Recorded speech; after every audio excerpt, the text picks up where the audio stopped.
Right, we're going to kick off. Let's let everybody join the room, and when I get the green light from the bosses at Duke of Edinburgh, Michaela, we're gonna start talking about you, your documentary, and I can see that the numbers are increasing here with people attending. So we'll give everybody a couple of minutes before before I start asking you deep interrogating questions about how you ate dehydrated courgette for 2 weeks in the desert.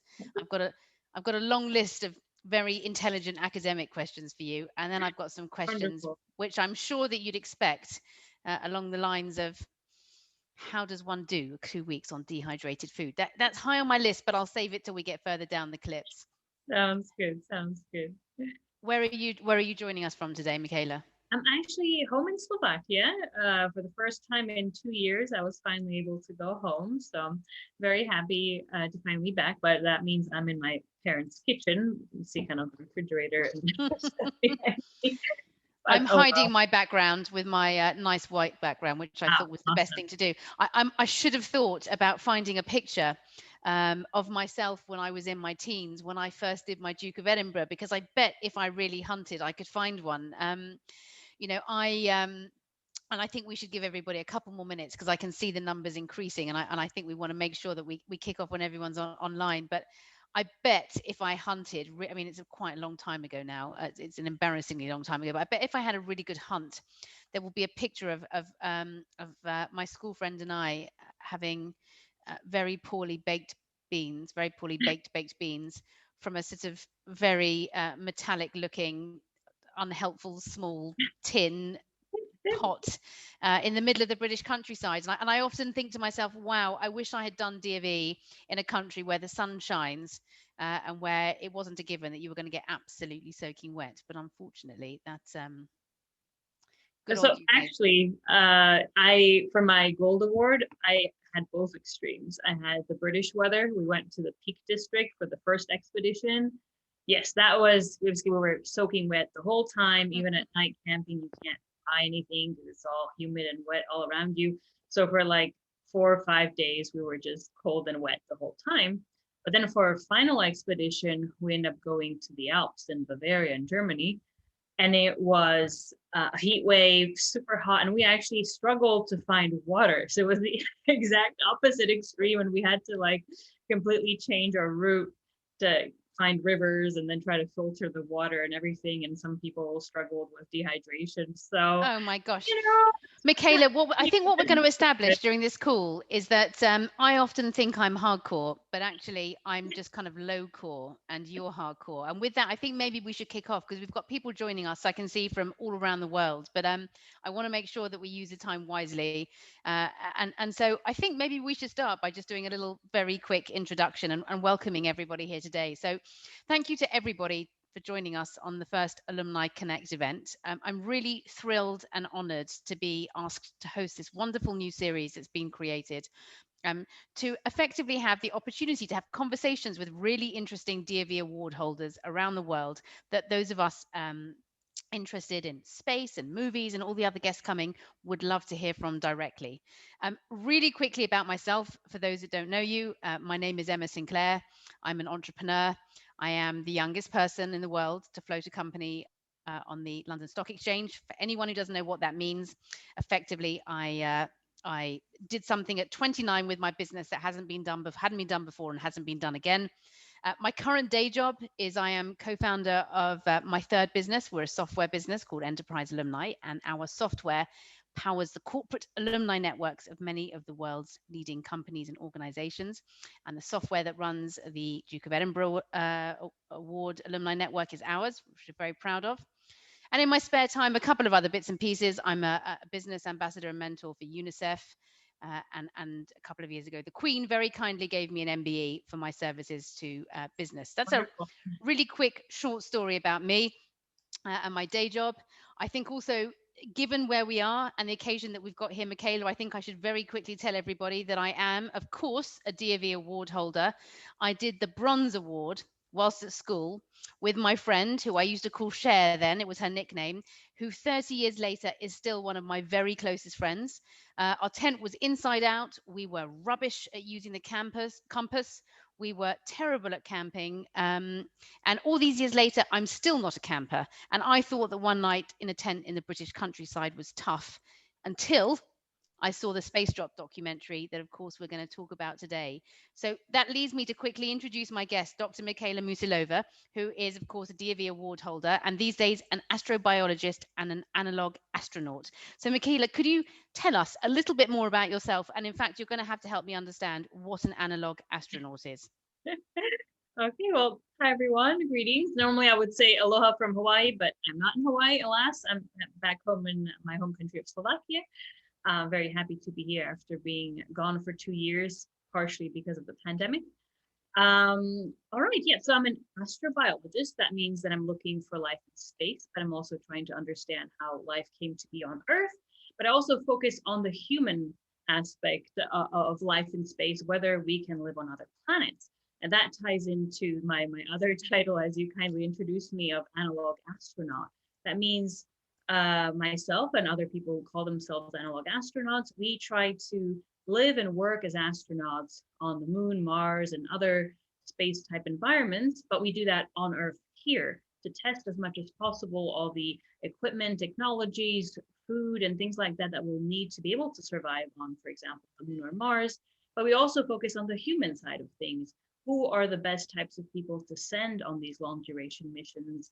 How can we get them to get along for such a long period of time when, you know, we know that eventually we will end up arguing about something and so on. So it's all about trying to prepare humanity to be able to live on other planets by testing as many things as possible on Earth first. And part of it is for humans to have to go through experiences of living like on another planet, but not quite, and doing that here. On Earth. And for example, I run the High Seas facility in Hawaii, which is one of the kind of most known analog astronaut facilities in the world. It is on a volcano in Hawaii, partially because the terrain around the station is very similar to what you could find on the moon and Mars in terms of geology. So we can study the lava rock, but also caves around us, because we know similar caves exist on the moon and Mars. On the moon, we could potentially live inside those caves. On Mars, we could find signs of life there even today. And so when we do our simulated lunar and Martian missions, we can really do research that's relevant for people when they actually go to the moon and Mars. So that's kind of in a nutshell what I do. I'm probably not going to go into my background. That would be a bit of a long story. Tell us the DOV. I mean, wow us, because when we were talking before we kicked off, of course, I was like, I know someone called Dr. Musilova who knows about space is clearly going to have a gold award. And there you were. You were like, oh, no bronze, no silver. I went straight to gold. Tell us a little bit about that. Yes. So I'm very grateful that my studies, in a way, were partially funded by different charities and organizations that help support me as I wanted to pursue my crazy space dreams, and I had to fund everything myself. And so for a long time, I felt like I wanted to give back to the community as a thank you for all the help that I received, which eventually got me to NASA and now to Hawaii to do the job that I do. And so when I found out about the Duke of Edinburgh Award, when I first moved to London to start my studies, I instantly fell in love with the idea of it's a program that works on making you become a better human being by developing different skills during sports, but most importantly, the community aspect of volunteering, working on different projects. And it was too late for me to go through the bronze, silver, and gold path, as most people do. Instead, I went straight for the gold award, which then meant I had to do it for a bit longer than most people do, but it was actually even more enjoyable that way. I love the volunteering aspect. In particular, I helped at the Third Age Project in London, working with elderly and refugees to help them kind of settle into their new life in the UK. And that's how I kind of started being involved with the Duke of Edinburgh Award. But later on, I helped Slovakia develop its international award program as well. In 2015, some friends and colleagues started to build this program, and I try to help as much as I can. And nowadays I'm the patron of the program in Slovakia, so I try and encourage as many young people as possible to join it. And then later I was elected into the International Council of the Duke of Edinburgh International Award. So I am now one of the so-called emerging leaders, and I represent Europe, Mediterranean Arab states. So a total underachiever, Michaela. I mean, you really need to work harder. I think that's the first thing I know about you. Right. Thank you. I'll take a note. There we are. Yes, it's going to be a tough session for you. Okay, I think that we should touch, Michaela, on our event format so that we can get started and see what it is we all came to see. So for everybody that's joined us today, this is basically a mini movie experience, which for a lot of us who've been in lockdown for a long time and not been able to go to see a film, it's hopefully an exciting piece of light relief. We're going to watch a series of clips of the Spacedrop documentary, and we're going to pause after each clip so that you can ask questions about the episodes to Michaela. Do use the Q&A feature, and we will definitely try and answer as many as we can in the time that we've got. So I think let's get cracking to our first episode, where we're going to meet the maker of this documentary, Josh, who is a normal earthling like all of us except Michaela, as he's learning about how to prepare for a space mission. So we'll speak to you all after this clip.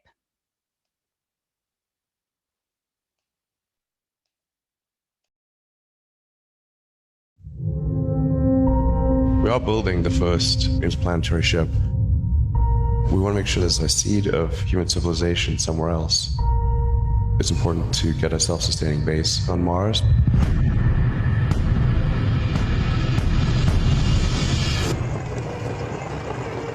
Aloha, I'm Josh Burstein, and today is my last day on Earth.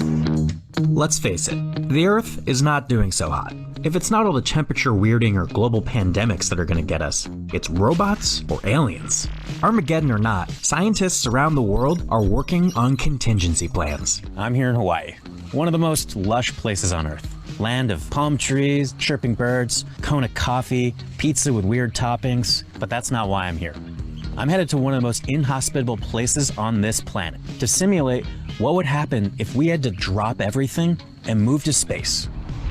After cold calling NASA, true story, I found myself on a research mission to the first ever simulated moon base. Think of it as the next level of social distancing.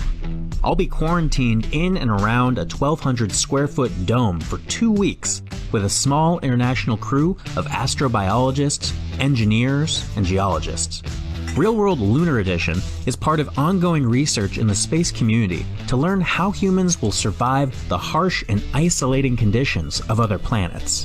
When we go to survive on the moon and Mars and other harsh environments, it's all about psychology. It's all about what are people going to eat, what are they going to do, how are they going to behave towards each other. Survival depends on everybody cooperating. Hank Rogers is steward of our space dome, an entrepreneur that made his wealth on Tetris, so he knows how to lay down the first bricks. Can you paint us a bit of that vision of that first lunar outpost and why you'd build something like this? The last time we went to the moon, it was because of a space race with the Russians. It's just the wrong reason. It's like doing it for the Olympics. My mission is to make a backup of life on Earth by going to other planets. How close are we to that? The first base I'd like to see at the end of the next decade. You can see 100 years from now, we'll be doing that, fly to the moon, have a leisure time, and then come back and tell your friends about it. Why not? The moon is our eighth continent. It's a place where we are going to settle. Actually, I plan in 20 years to retire on the moon. Bernard Fong is a senior scientist at the European Space Agency and was the principal scientist for the first European mission to the moon. When Tom Hanks says, "Hawaii, we have a problem," he's talking to Bernard. He'll be my eyes in the sky at mission control. And he's right. Humans will be colonizing the moon sooner than later. 2040, you will have 100 people there. In 2050, you will have 1,000. It's the adventure of all of us. That's right. You can go to the moon too, which explains how someone who never got better than a B in a high school science class got on board this mission. My job as Average Joe is test what the biggest challenges are for survival. Do you have any specific advice for someone about to go into the HAP? Have fun. You're going up there for the first time. It's so exciting. It's like, yeah, you'll come back and you'll have all these stories. For me, the most interesting part was going into the lava tubes and exploring. Lava tubes? Okay, that sounds interesting. It was time to get off this rock. I was off to meet my commander, Michaela Musilova. If Hank and Bernard are focused on the human condition in space, Michaela brings scientific expertise. She explained why Hawaii is the perfect place to build a moon base. It's very new, and that's because it's made essentially by volcanic activity. Most of what we see, the hills, are all volcanoes or cinder cones, like the one you see just here. It's called a pu'u, and that means that the landscape is almost untouched. There's no vegetation, no greenery, and that's what gives it that kind of otherworldly feel that you might be on the moon or Mars, because in a similar way, Mars is, for example, covered in lava flows. And actually, Mauna Loa, the volcano on which the habitat is built, is still an active volcano. When you'll be living there during the mission, you will feel like you're on another planet. Driving towards the active volcano is my usual. You keep that in the back of the mind that we're going to be living on an active volcano. I was in a rush to leave Hawaii's lush paradise and head into alien territory.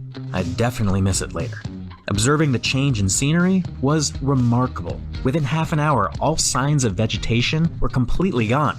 The only contrast was brown and orange space rock. Michaela took me on an advanced expedition to explore some of the more unique terrain. This is a lava tube, and it may be the key to our first real adventures on the moon and Mars. When volcanoes erupt on Earth, or anywhere in the known universe, lava flows down, cutting through the landscape like skis on fresh powder. When lava hardens, it doesn't necessarily form a flat layer. Lava flows can layer on top of each other to form pockets, caves, and tunnels. These channels have already formed a network of caves that humans can use as natural shelter when we arrive on other planets, just like early cavemen and women used at the beginning of human civilization on Earth. Ready to explore your first lava tube? I am ready. This is some outer space stuff. So what we're seeing here, this kind of tunnel, is the outside crust of a lava flow. And we suspect that similar things have been happening on Mars and even on the moon. And so they're interesting for us for two main reasons. First of all, as an astrobiologist, I'm hoping to find life elsewhere in space, and lava tubes are a perfect place for life forms to hide. Microbes can find refuge in these kind of environments because they're sheltered from the outside. There's a lot of moisture. They can get a lot of nutrients from the rocks around them. And then as people who are trying to push colonization of these other planets, we could technically build shelters in here. And this is, of course, a very small lava tube, but some of the other ones we're going to explore during the mission are huge. Like, you could build a house inside. I'd gotten a sneak peek inside my first lava tube. It was time to see where I'd be living for 14 days. At last, I had arrived at my lunar Airbnb. Here it is. Dome, sweet dome. I'm gonna live in that. 2-car garage for 2 weeks. Imagine this 1,200 square foot dome is your home for 14 days. You'll be sharing this space with 5 other astronauts, and the only time you'll ever leave is if you're conducting a mission critical to the safety or survival of your crew. What will you do? How will you stay healthy? How will you get along with the people you live with? Welcome to life on another planet. Do you want to have a look inside? This is going to be your home for the next few weeks. Hopefully it won't be too claustrophobic for you. You'll see this space here, unfortunately, in terms of surface area to walk and function on, is small. Because here is where we'll be exercising and working and eating and, cooking just around the corner. And suddenly you realize this is not actually that much space for 6 people. When you think about it, the first thing to break down in space will be the people and not the machines. The HAB is designed to learn how the average person endures the extreme rigors of space life. This is the end of the tour. That is not something I was expecting, because I figured there'd be a workout area, I figured there'd be a dinner table, and it is just more use this same square footage. It's basically a multi-function room. But this kind of big ceiling gives you a feeling you're not choking. But once you see your room, then you might change your mind about the claustrophobia. Pretty tiny. Yeah. And already with these doors closed, there's not great air circulation in here. You might start to feel claustrophobic. With the lights off, it's pitch black. And some people, don't take that very well. And then the food will kind of add to another sense deprivation after a while. Oh, right.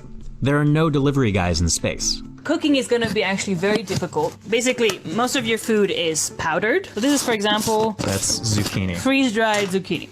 This is what it looks like. So it's, you can see these little bits of what used to be rather big chunks of zucchini. If you were to eat this right now, it'd probably break your teeth.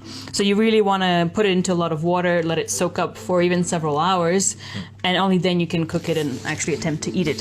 So kind of like beans. Imagine it as if everything were beans. Suddenly a very clear metaphor was taking shape. Beans. Space is beans. There are no frills. Living in fake space will not necessarily be fun. As I stared at my new reality, I wondered if I had what it takes to be a space pioneer. The aloha vibes Hank and Bernard passed on to me, excitement to explore space caves and discover alien life forms, it all started to fade. I realized just how hard space life will be. What earthling amenities could I get by without? Will I be outcast by far more qualified fellow crew? Did I have the right stuff? Well, only one way to find out.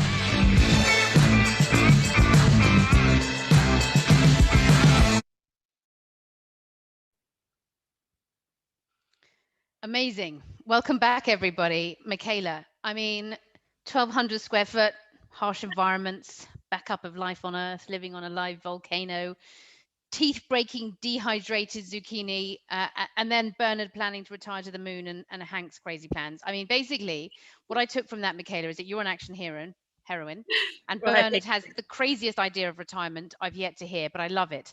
I guess I'm going to kick off with a question, and then we've got lots from other people. We see you show Josh the dome and his initial reaction, and I think to us mere mortals the size of the bedroom alone, or maybe I'm speaking for myself and projecting, will be enough to make us panic. What were your thoughts when you first arrived on your very first mission? So first of all, when I first came to Hawaii to high seas, I had already done 2 missions before that in a different facility. So I already, went past that initial shock of, oh no, I'm going to live in a confined space with other people for X amount of time. So I was looking at it more from a practical point of view, and already arriving, kind of like Josh was saying, like a 2-car garage and all that. I was assessing, just how roomy it's going to be. But one trick the station always plays on everyone is from the outside, it looks really small, but when you step in, it feels more spacious. And I mentioned that in the video as well, that because the ceiling is so up high, it really makes you feel like there's more air to breathe, that you're not really so constrained inside. And so I was pleasantly surprised when I came in. I was like, this is actually much bigger than I expected. So unlike most people, I was actually happy, like, yes, it's not that small. But then, with time, you kind of realize, I can only do so many things and only see, so many people on a daily basis. But even then, you get so used to that environment that we kind of lose each other in the habitat. Sometimes I'm like, where's XYZ crew member? And even though they're like just around the corner, you're so used to them being around you all the time that when they're not there, you're starting to worry, like, you're like, oh my God, that guy, he's just around the corner by the dehydrated zucchini. I missed him. Yes, I think, well, we'll take your word for it. We'll take your word for it. A couple of questions for you that are coming in. We're really tight on time. So I think what we'll do is we'll aim for 1 question after each clip, and then we'll see what time's left at the end. So we've got a question from Peter K. Peter, do you want to come off mute and ask this question yourself? Peter's still on mute. Oh, there we are. Peter, Okay. you ask it. Hi. Thank you again. The question, Michaela, is, and I know you get this all the time, when a young person says, what does one need to do to become an astronaut or a Marsonaut? How do you respond? And in the video, there was reference to the having the right stuff. What is the right stuff made of? And I'm sure it's not dehydrated. Could you respond to those 2? Okay, thank you for your questions. I would say nowadays we're really, changing what a typical astronaut, people expect to be. In the past, you would be told to become a pilot or maybe just a scientist engineer, and you had to go a certain route and, do scuba diving, get a pilot's license and learn Russian, whatever. And there used to be kind of like a set thing that everyone had a checklist and would try and, get all those things and increase their chances to be selected as an astronaut. But nowadays it's changing for various reasons. One, we're realizing, especially during these analog missions, that it's incredibly important to have a diverse crew, and not just in terms of, you know, ethnicity and gender, religion, and all that, but also in terms of the expertise each crew member brings. And so when I organize missions at high seas, I always try to have at least one crew member that's different than everyone else. An artist, an educator, a journalist, you name it, someone that's different than the rest, so they can bring a different perspective, a fresh new way of doing things or thinking about things. So we're not all literally thinking within the same box together. And this is starting to show in typical astronaut selection programs for space agencies. So nowadays, I would say there isn't really, you know, a checklist or the right recipe to become an astronaut. What I would say, I believe, is the right stuff.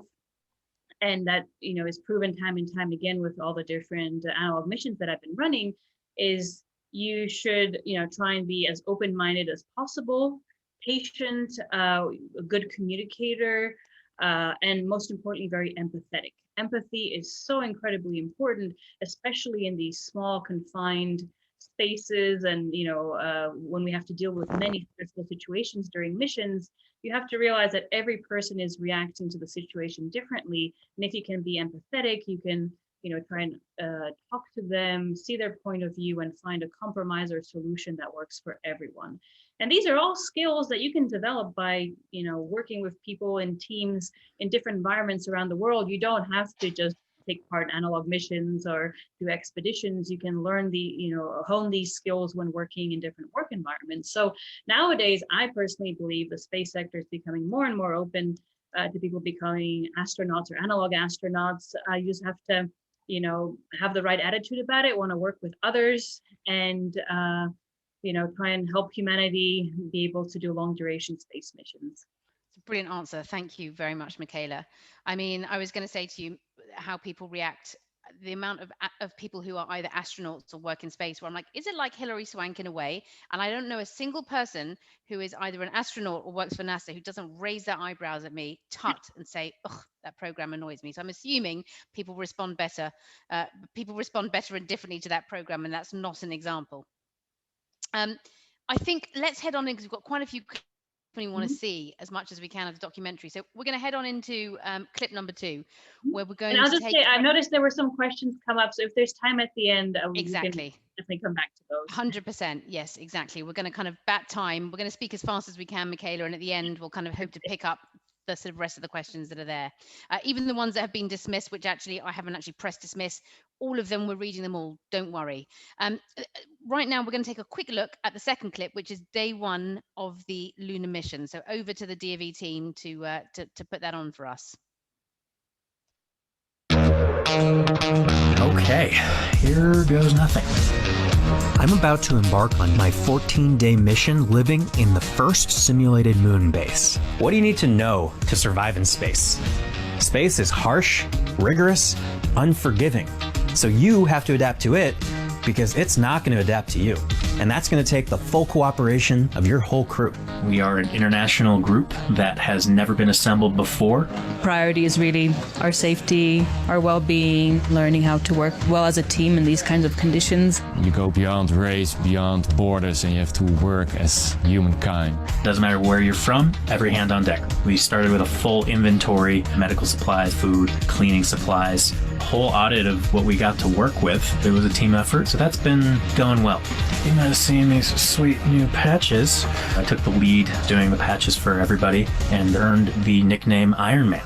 Of course, even Tony Stark would hit some snags staying in shape if he couldn't go to the gym. So fitness is a critical part of any space routine. 1 hour of exercise is required every day to make sure that we stay in shape to combat the atrophy that would happen trying to go from Parks and Rec Chris Pratt to Guardians of the Galaxy Chris Pratt for these EVAs that start tomorrow. An EVA is a extravehicular activity, i.e. getting out of a spaceship, getting out of the hab, and actually doing something cool.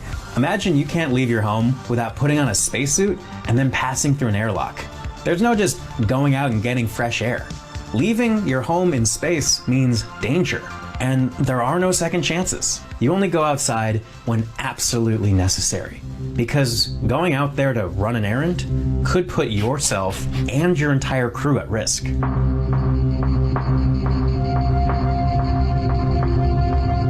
getting ready to go on EVA. It was go time. Standing in the airlock with the rest of the crew, I felt ready. I had flashes of myself as Matt Damon on the Red Planet, doing whatever it takes to survive. Use my wits in a strange and barren alien landscape. I was ready for whatever mission Commander Musilova would put on my shoulders. You will take the trash.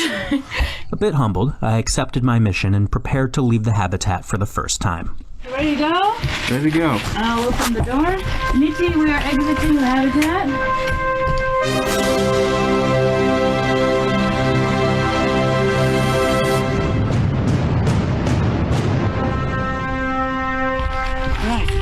Trash man.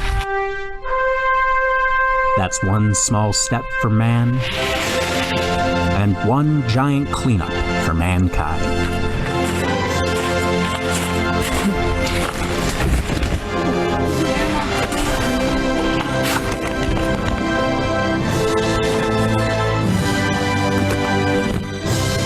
Maybe I wasn't going to embody Matt Damon or Tony Stark on this mission, but I realized I had a critical role.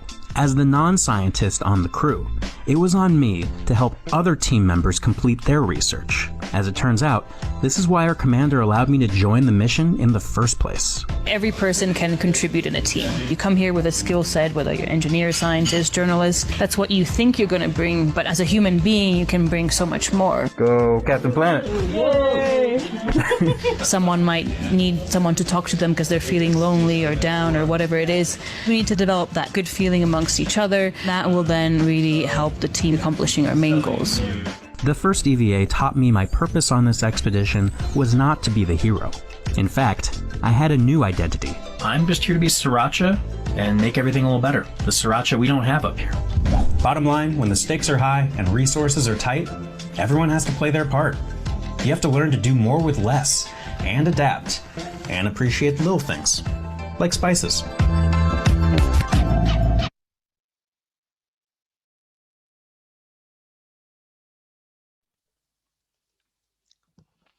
I'll be honest, I hadn't had lunch and I wasn't expecting it to quite finish there. So that was good timing. One bite in. Amazing. I saw that Josh talked about adapting, Michaela, and that even Tony Stark needs to work out. I actually interviewed Robert Downey Jr. last week, and I'm not sure that Josh is quite Iron Man, but he looks like he did a good job. How long does it take to adapt? Obviously, so immersed in this environment, do you lose a sense that you're on Earth in an experience like that? Yeah, actually, from what I see in my crew members, it happens really quickly. I've now done over 30 simulated missions to the Moon and Mars, so for me, it's basically a second home, and I don't realize these things anymore. I'm just like, okay, I'm back to eating this wonderful food and using the space toilet and all these things. But for people that they're doing it for the first time, I can really see at first is a shock. It takes a few days of getting used to the food, the disconnection from Earth, and they go through different struggles. Some people are homesick or they miss their loved ones. Some just simply struggle with having to live under those difficult conditions. But then, as if, maybe usually it takes about 4 or 5 days for most people. And then something like just snaps happens and they just become, happy at home there, and they start to make the station a home. And kind of like Josh was talking about the Sriracha and whatever, they find whatever it is that they need to feel happier there. And I always try and facilitate that as much as possible when I'm the commander. And then, I just, some people, for example, they love to decorate the place. And so I just kind of enable that to happen. Others like to cook and make the food taste better, so I let them do that. Others need hobbies like singing. I think you saw some snippets there in that movie where we're doing a karaoke night, because some crew members really needed that to start to adapt to that environment. So it depends from person to person, but usually it takes about 4 or 5 days for people to truly go into a routine, understand everything that's going on, not stress about how they're going to survive, and actually embrace the new life they have. Awesome, thank you. We're going to take one question. I think it's good news, by the way, that I wasn't in Spacedrop, as my karaoke would have probably made everyone quit and it would have been a disastrous mission. And it sounds like, in fact, Duke of Edinburgh is excellent training for a space station. But Neelam, do you want to come off mute and ask your question? I loved that.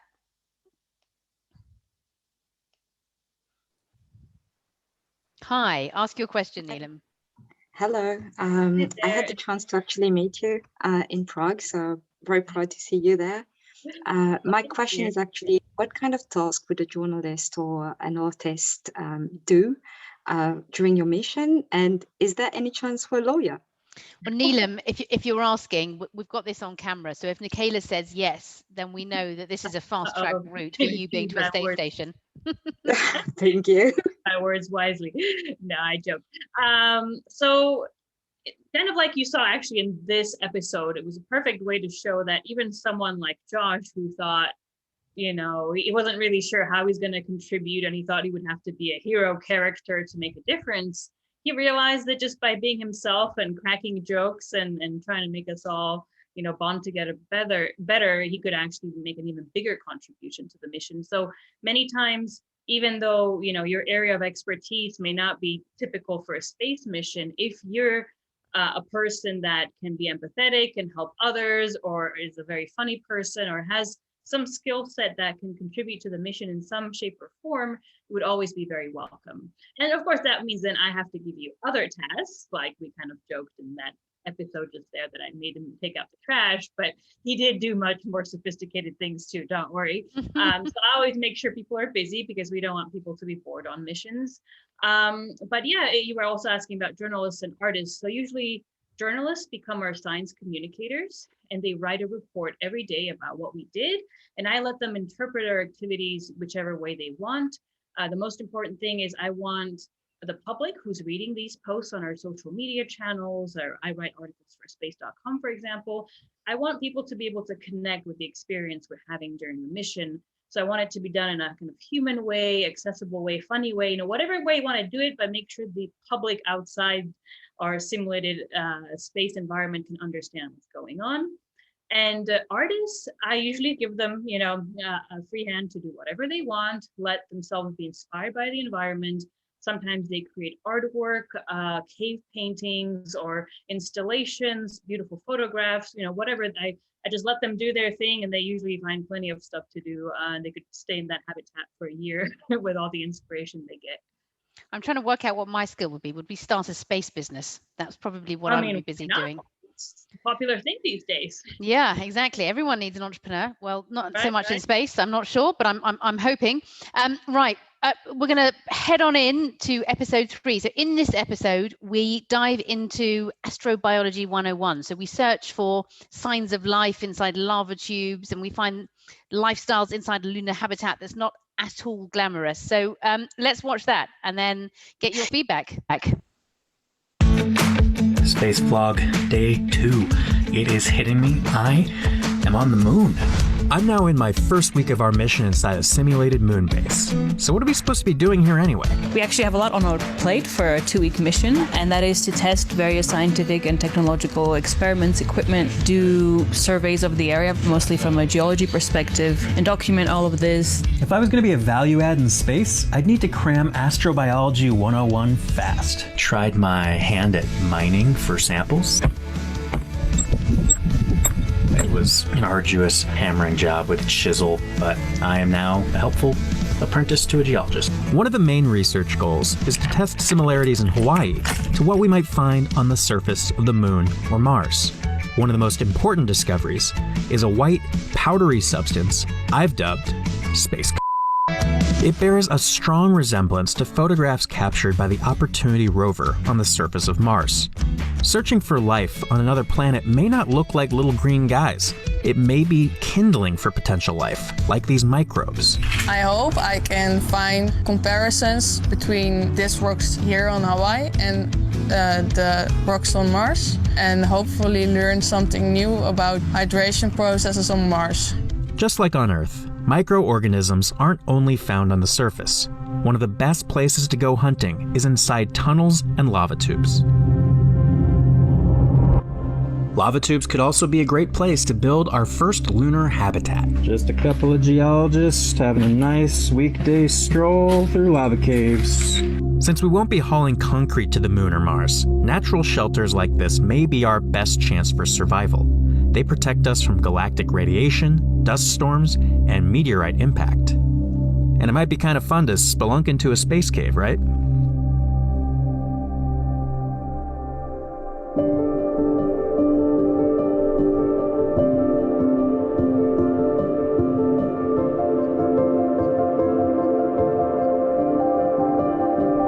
The controlled breath through my helmet while discovering totally foreign territory.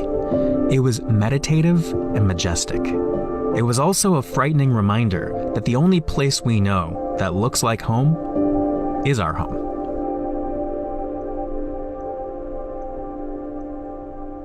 As much as I love freaky space caves, it was time to head back to base. Fake oxygen was running low, and it was dawning on me that these EVAs were going to be a lot harder than they looked. You are sweating and your back is hurting and your shoulder is like, okay, we should switch to the other arm. Not only are we in sweatsuits, fogged up helmets, schlepping heavy gear, but the terrain is rather crunchy. My shoes are completely shredded. Foxtrot, do you copy? We are right on the side of the house, approaching airlock. This EVA had thoroughly kicked my ass. Luckily, nothing soothes hours of treacherous hiking through difficult terrain like a long, hot shower. Oh, wait. We have only 8 minutes worth of water per week. In the hab, we have to conserve every single bit of water. So, luckily, we have solar heaters to keep this from being too bad. But no, it's pretty cool. And, okay. And we're done. Here's the thing. What you value can change dramatically under new conditions. Money means nothing in space. I taught our European crew Texas Hold'em poker, and we bet time, not dollars. Each hand representing valuable seconds of water. You start to look for things that are different, that are actually, in short supply, and that you only have a limited amount of. I let our commander win an extra minute of shower time on our first casino night, but my poker face couldn't hide that the difficulties of space life were starting to get to me.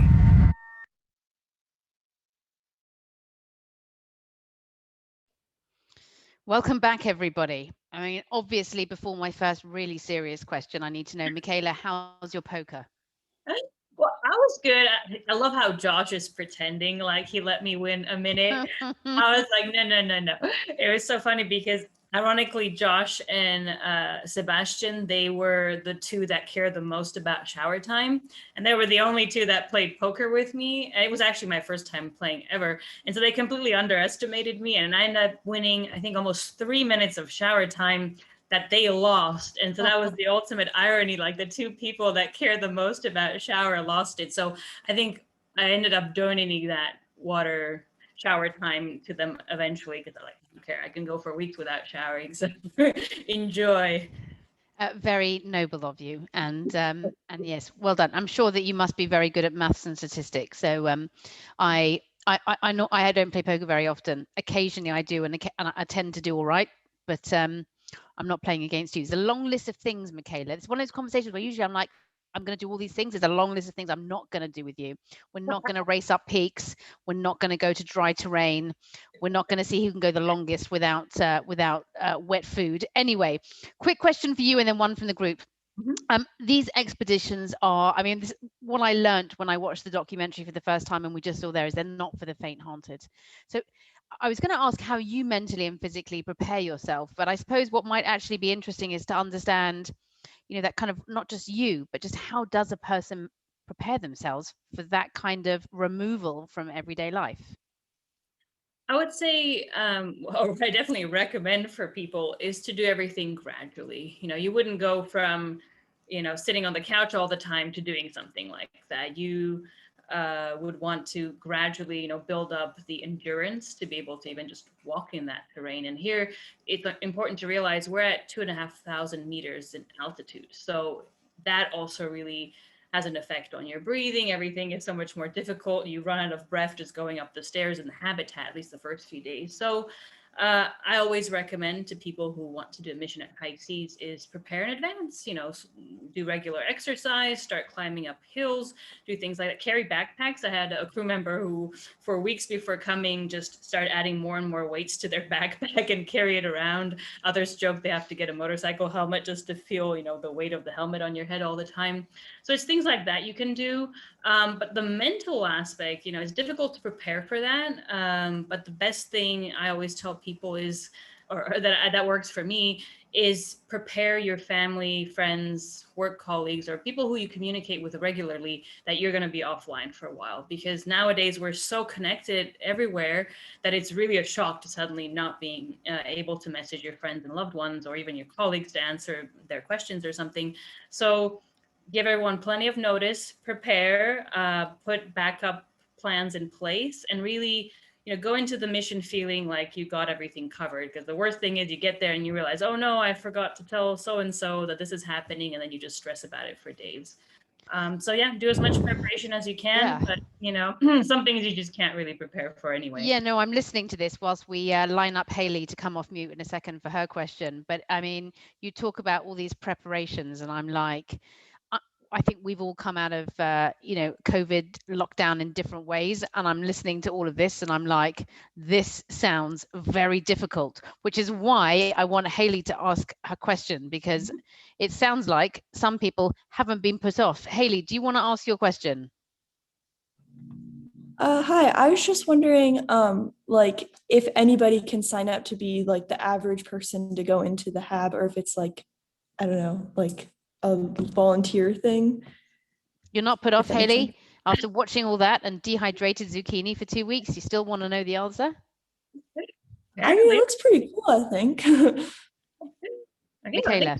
Question, Haley, and I think we can actually, I'll do two birds, one stone with the other question from the anonymous attendee, basically similar question. So to apply to be part of a high seas mission, first of all, just go on our website and social media. We always advertise when there are missions you can apply for. Some missions you can apply to be basically, like you said, a volunteer, to essentially be a test subject. So you will be studied to see how you react under different stressful conditions, but then you have to, live by the rules and the conditions of the habitat. And we actually have 4 such studies coming up, 2 this autumn and 2 early next year, where you're basically a test subject as part of a mission. But then there's also other types of missions that I organize at high seas, in which you are, of course, part of the experiment as a crew member, but you get to bring your own research. And so you're not so much the research subject, you're using the opportunity of being at high seas to do different scientific research or to do arts projects, things like that. But those missions you have to pay for. So it's a bit of a trade-off. You go for free, but then you're being studied as a person, as a test subject, or, you pay a fee, but then you get to do research or arts project, outreach, whatever you want, as part of a crew. And you can also volunteer to be mission support. So you can help us during the mission from Earth with various activities, including things related to social media. And if you have any questions about that, just feel free to reach out to me through my social media, or I believe my contact details are probably somewhere here. But if you Google me, I'm sure you'll find a contact somewhere as well. And Michaela, I'm listening to this and I'm like, when you go to sign up to a hotel chain or an airline and you have all these kind of tiers, you have bronze, silver, gold, a bit like the kind of Duke of Edinburgh. And I think maybe coming to be on the space station with you has got to be the new platinum Duke of Edinburgh. Clearly, I'm like, it is a whole level step up. We're going to head on into episode 4. And I think in this part, what we're going to see is as the days roll on, the start of cabin fever arises. So I'm going to hand over to Lucy and the DOV team to turn that on for us. I brought a little taste of home, if you didn't notice, behind me. Kind of turned my room into a middle school locker. These are all reminders of Earth that I don't get to see here. Fresh foods, a burger, an Earthling celebrity, and grapes. I like fruit that's fresh and doesn't need to be soaked for 2 hours. So reality check, you're not going to have any fresh food off planet. You're going to have to make do with whatever cargo is already stored in your space pantry. Any resupply is going to be, at best, more space beans. Cooking in space requires a lot of time to get any workable ingredients. And the results are pretty mediocre. We wake up, we have brekkie. I'm actually not having breakfast. I'm trying out some intermittent fasting. Might also be because the dried eggs don't look particularly appealing, and that's one of the main delights. Maybe day 1 space food was a novelty, and day 2 you could still pretend it's the real thing. But day 4, 5, 6, meal after meal of powdered food starts to wear you down. I do feel a little gut rot from like all this food that's not food. This food is all made for babies. There is no chance of ordering seamless delivery for another 10 days, and it's starting to grind. Our food options strongly resembled a prepper emergency stash your parents actually bought before Y2K. These are our rations. Of all the things to have a lot of, we have 4 canisters of cream cheese powder. There are no bagels on this ship. I do not know what they're for. We are limited in meats and spices, flour to make a bagel if we were getting crafty. Suggestions welcome. Here, everything is so much more difficult than in your everyday life. Food is limited, the type you have. You can only use so much water. You have a limited amount of space. You're always interacting with other people. You don't really have anywhere you can escape to. And all of these things add up. After a while, people are like, I don't really want to do this anymore. We all are different. We have different expectations, and you need to share space. One thing I won't miss is the complete lack of privacy here. I started literally pulling out my hair. I want to talk about body odor. I'm stuck in here with these smells. Maybe they're stuck in here with me. I don't think I'm the smelly one. Can't really experience that on camera, but know that it has been a constant. Living in an intergalactic space yurt is not actually as much fun as it sounds. As long as I can hold physically, I think mentally I will endure. Deep Space Vlog number 9, number 9, number 9, number 9, number 9, number 9, number 9, number 9, number 9, number 9, number 9.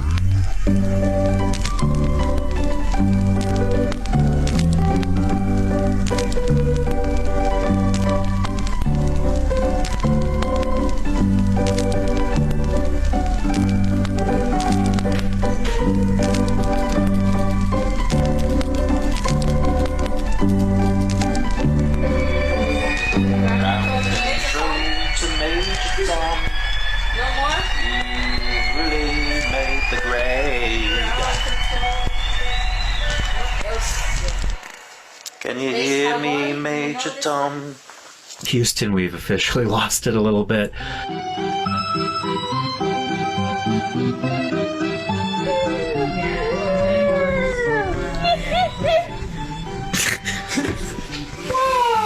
Yeah. Whenever you want to leave the habitat, just transform yourself in trash and then do a trash EVA to escape back to Earth. Yeah. Earth FOMO is real. We were falling apart at the seams, and we desperately needed something to boost team morale. I had a vision. I decided to treat everyone to a fancy feast with all the ingredients and rationing we have left. I made my chef's table Cajun spiced Atlantic salmon on a bed of quinoa with shiitake mushroom, zucchini, spinach, cauliflower, and broccoli. The Cajun spices also had a little garlic powder in it. Just throwing the whole wall at it. Literally everything here. But it wasn't just the food. If we were going to feel like real human beings again, this needed to be a special occasion. We needed ambiance. I imposed a strict dress code and asked each crew member to wear their finest space attire. Fancy night. Fancy night. Okay, I would like to raise a toast to this glorious team. For a moment, we all forgot that we hadn't felt fresh air in over a week. We forgot that we were isolated from our friends and family, that we were sleeping in a virtual prison cell with no access to the outside world. In that moment, the freeze-dried food tasted like the finest dish at a Michelin star restaurant. We had broken the monotony and defeated space cabin fever.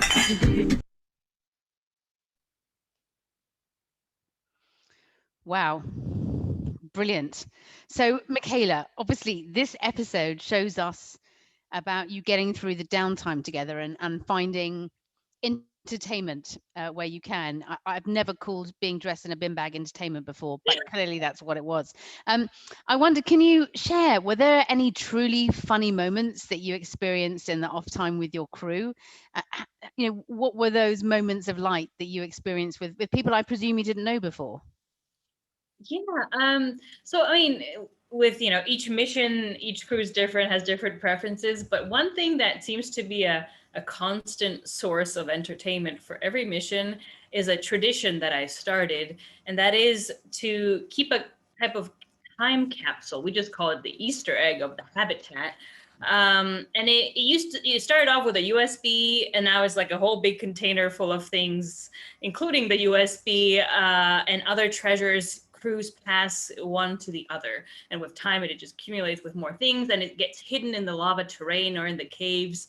It changes location with every crew, and in the memory drive that's there, the crews pass on different knowledge from one to the other, so recipes, for example. But then there's a lot of interesting stuff, very personal stuff to each crew. Sometimes it's just memes that make fun of our life there in the habitat, and other crews take it as far as creating videos where, you know, they kind of make jokes about life there, but some are like actually thrillers or horror movies, and those are the funnest things to make, because I'm usually pretty busy with work, so I let the kind of crew do their thing. And recently we had a remake of sorts of an alien movie thriller that they made. And then there was an Indiana Jones trailer thing that happened, and then like a horror story about what happens when you piss me off during a mission. I don't think I want to know. It became this like 15-minute epic horror film thing. And so each crew has a different take on what they want to leave in this kind of time capsule for the other crews. And that is always the funniest thing, just to see them film that, you know, put on their best performance and create props and all these things. And then when we watch it together, it's like watching a masterpiece, even though it's obviously kind of Blair Witch Project style with shaky cameras and weird stuff. But that's always my favorite part of missions, when the crews just come up with these ideas and try and make them happen. Brilliant. And the quick one question we're going to pull on, we'll ask Darsh to get ready to come off mute. And I think the first half of this question is one that would be really interesting for all of us to hear. Darsh, are you off mute? Yes. Hi, Darsh. I'd love to hear the first part of your question to Michaela.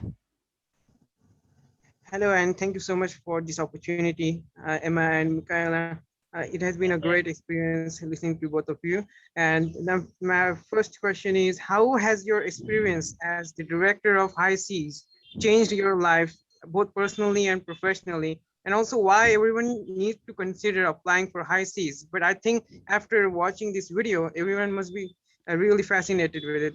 Well, I think fascinated and scared, I think, depending on what kind of a person you are, Darsh. But I love that first bit, you know, how's it changed your life, Michaela? Thanks, well, Darsh. Thank you very much for the question, Darsh. And Darsh is actually a great supporter of our missions at High Seas. I wanted to give a shout out to him. Thank you so much for all your support. We always appreciate it. The experience of being director of High Seas did change my life a lot.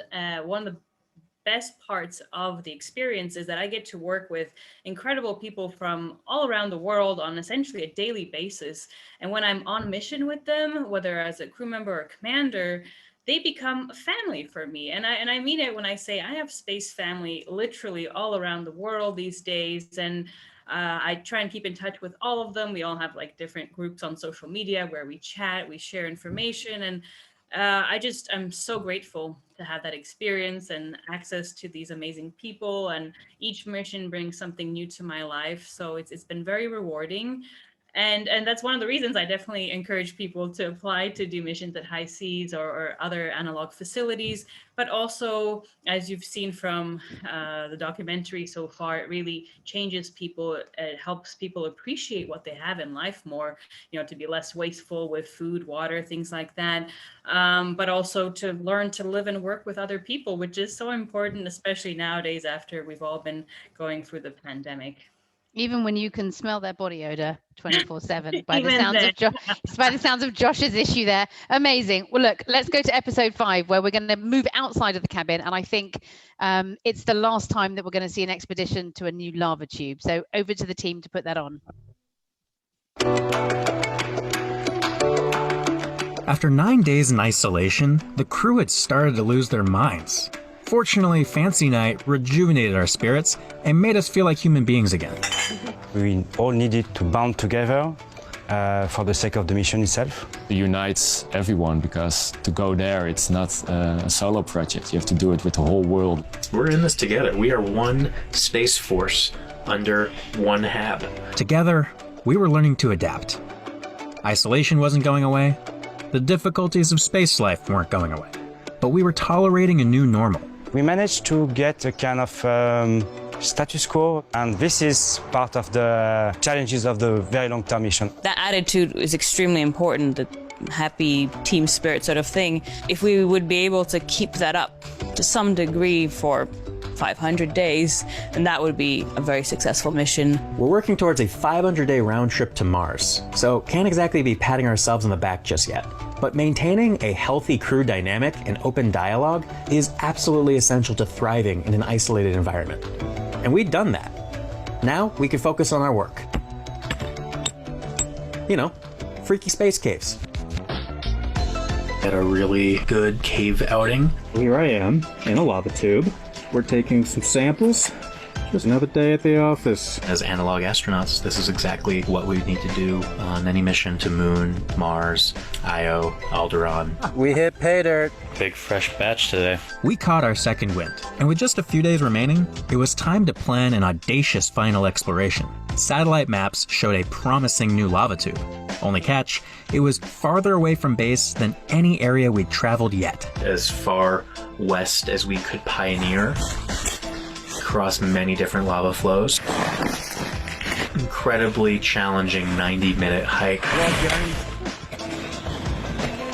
This would be our hardest expedition, but the difficult journey had amazing payoff. Each step we took brought us further and further to the outer limits. It was like nothing we had seen with our own eyes. Maybe all the exertion had us feeling a little loony again, but as far as we were concerned, we were on a different planet.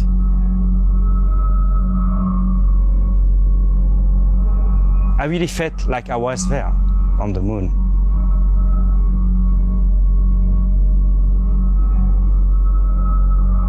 It was fitting that this was the spot to discover our biggest lava tube yet. With a cave of this size, we wouldn't just be searching for microbes. We were looking for our new home. What we'd hoped to scout is a large underground area protected from meteorites, radiation, and dust storms. It was a steep drop-off from every angle, so we'd need to start by digging our way through smaller cracks and tunnels.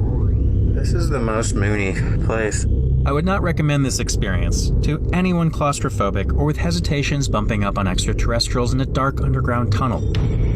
As the non-scientist red shirt on the crew, I took it upon myself to go first. It was pitch black, other than the flashlight on my helmet, and there was an eerie feeling that this was turning into a scene from Aliens, where our captain, Michaela, was definitely Ripley, and I was definitely expendable.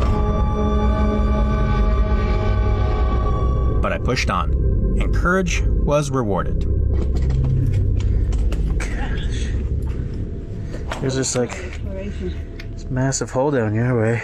We found a huge system of tunnels, tall enough for a person to pass through, and spacious enough for a crew to set up an underground base.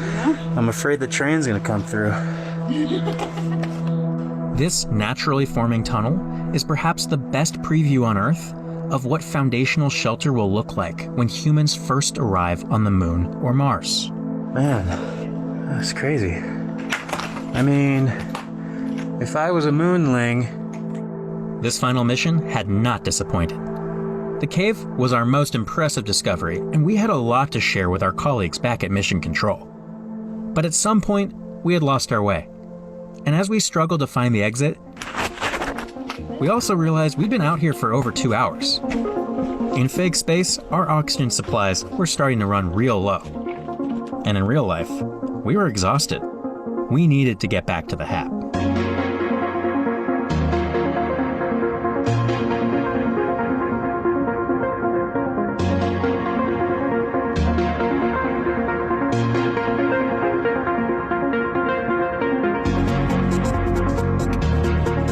I was totally dehydrated and legitimately did not know if I could make it back. The sharp terrain biting back at my feet with each step. I wanted to pass out. I wanted to just be home, drinking a beer, cold beer, eating actual food. You know, Earth things. I don't know if I'm gonna make this one. Sun's weighing down. Earth is cracking beneath me.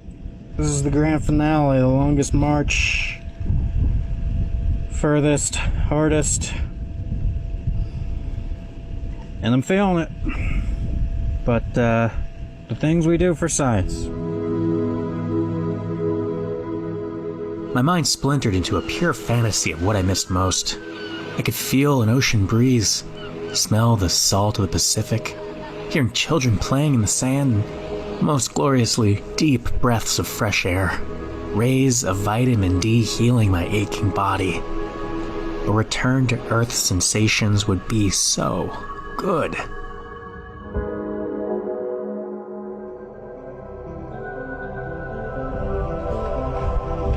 Gotta get back to it.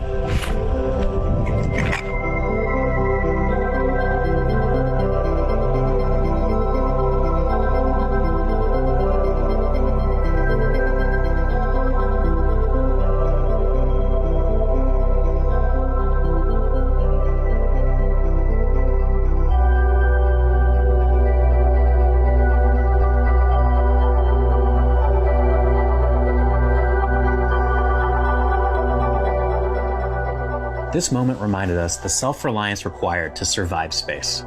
In a medical emergency, you and your crew are just gonna have to figure it out with what you have. Luckily, no major injuries to report, but I definitely got my steps in that day.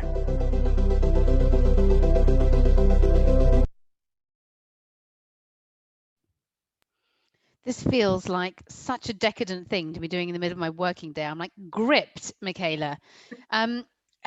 A question from me first, and then we'll quickly go to the audience. We're getting very tight on time, so quick answers. Looking at that hike, it clearly feels incredibly realistic for everybody. So I'm wondering, how far do you take that commitment to stay in the experience? You know, if you needed a drink, would you open the visor, which of course you wouldn't be able to do in space? The short answer is we plan everything ahead of time, so we know approximately how long it's going to take, how challenging it's going to be. So situation kind of like was depicted in the show wouldn't really happen unless, you know, someone got hurt and the hike got extended for various reasons. So normally we would never even get to the point where someone is exhausted and, you know, needs to drink or whatever. So they would never even be tempted to do that. But of course, should that happen for whatever reason, or if someone gets hurt, then we break simulation because the safety is number one. So if they were really exhausted or dehydrated, whatever, they would be allowed to drink. And I would encourage them to do so because as their commander, I'm concerned about their safety. But normally that's why we plan everything ahead of time so that, you know, all these safety concerns are addressed and we would never have that situation. So that was very much more kind of, you know, a Hollywood take on the whole thing. Okay, very interesting. Thank you very much. And I guess we'll take a very quick question that came in and I'll quickly answer it because it didn't have a name attached to it. How heavy is your equipment when you're walking around? Can you give us a sort of comparison? What would it be like to carry that around with you? It really depends on the work you're doing, but we're talking between 10 to 25 kilograms. If you're just, you know, carrying a small handheld camera and your life support equipment, we're talking about 10 to 15 kilograms. But if you're carrying all those rocks and equipment to collect those rock samples, it can be up to 30. And that's when it's extra exhausting and difficult to move around. Yeah, wow. So I've gone from thinking this is platinum level DOE to sort of some kind of fitness intense boot camp. Hardcore. Right. Let's all the swing into, above. yeah, exactly. All and more. Let's swing into episode 6. So this is, I think, the final episode now that we're going to share, and it's when the team start to re-enter normal life. So let's see what that brings.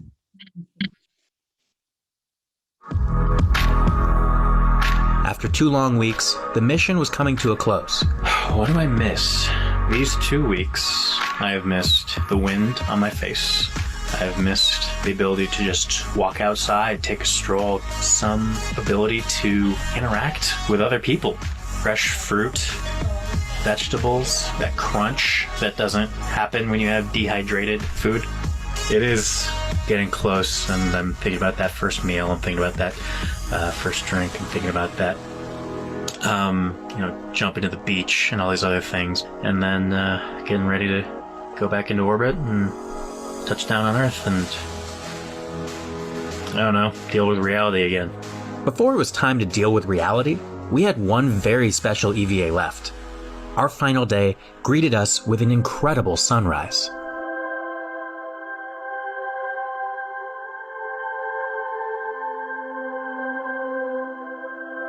I was very proud of every single person. It was great that people achieved what they wanted to do. That's the best reward I can have as commander. I think it's experience of a lifetime. Not only being an analog astronaut, but also the new relationships from all over the world. We bonded really well as a team. We share a lot of cultural differences. I learned about myself, but also I learned about what it means to be a human. I'm really happy that I did it. I think it was a great experience. I spent my last moments on the moon, appreciating my fellow crew and all we accomplished over the past 2 weeks. I took one last deep breath of helmet air to savor the moment before it was time to exit the HAB.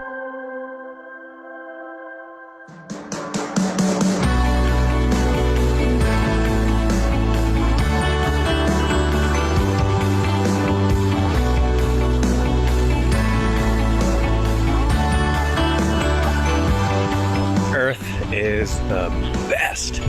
So how am I feeling? I'm back. A little manic. Everything is amazing. Air, the wind, branches, leaves, limes, avocados. Feel that thing. God damn. Good to be home. Everything on Earth is new and fresh again. The moment we came out, I realized the thing I missed the most was all the smells. I smelled everything. The trees, I smelled the grass. The aromas were so particular. Fresh food, I think. No more freeze-dried food. Avocado. Really good. This whole world was in Technicolor. Everything about Earth felt special. To be able to walk out into the fresh air, feel the wind on my face, and then just be free to do whatever you want to do. Excited to really appreciate life here on Earth more again. If I could think of anything else I could really, truly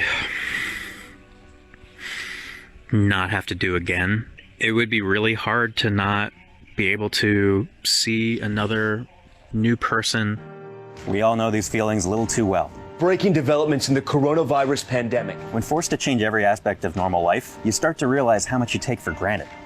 The global cooperation we need to succeed in space is the right stuff we need to win our battles right now with climate change and the coronavirus. Maybe it could be a case study for all human beings on Earth, actually. There's no reason why all the sci-fi movies have to be the way this is done. Maybe it won't be this dystopia. Maybe it will be cooperation between many different nations and the private sector. One of the crucial things during this mission that helped it be successful was that every single person would do that little extra bit to make the others happy. You know, if you put 6 people together who do not know each other really well, you cannot expect what's going to happen. So it was really nice. We didn't fight.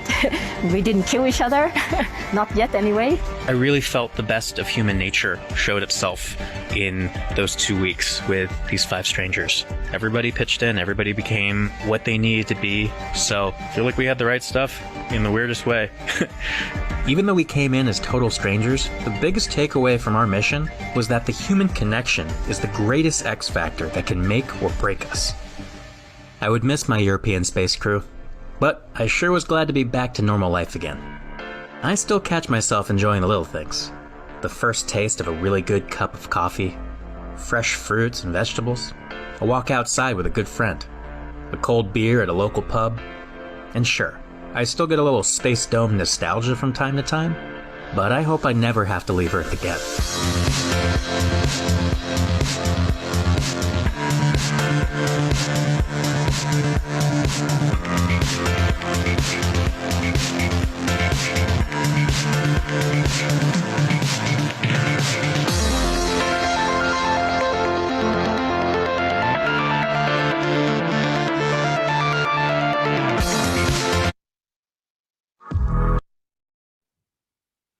Back to the real world. God, every time we break and come back to this, I'm like, oh, such a letdown. We want to keep watching that, Michaela, especially you strutting around with a large cigar in your mouth, ending the mission.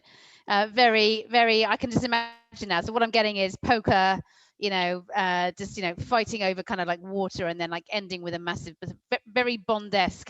I guess, look, I'm going to end with a question that is loosely predictable, but really probably very relevant to every single person listening and to me as well, which is everyone watching will have experienced some form of isolation over the last year due to the pandemic, some more than others, of course. Some people are alone. How do you manage that on a mission? And what lessons can we learn from you that we probably would have wished that we'd known last March?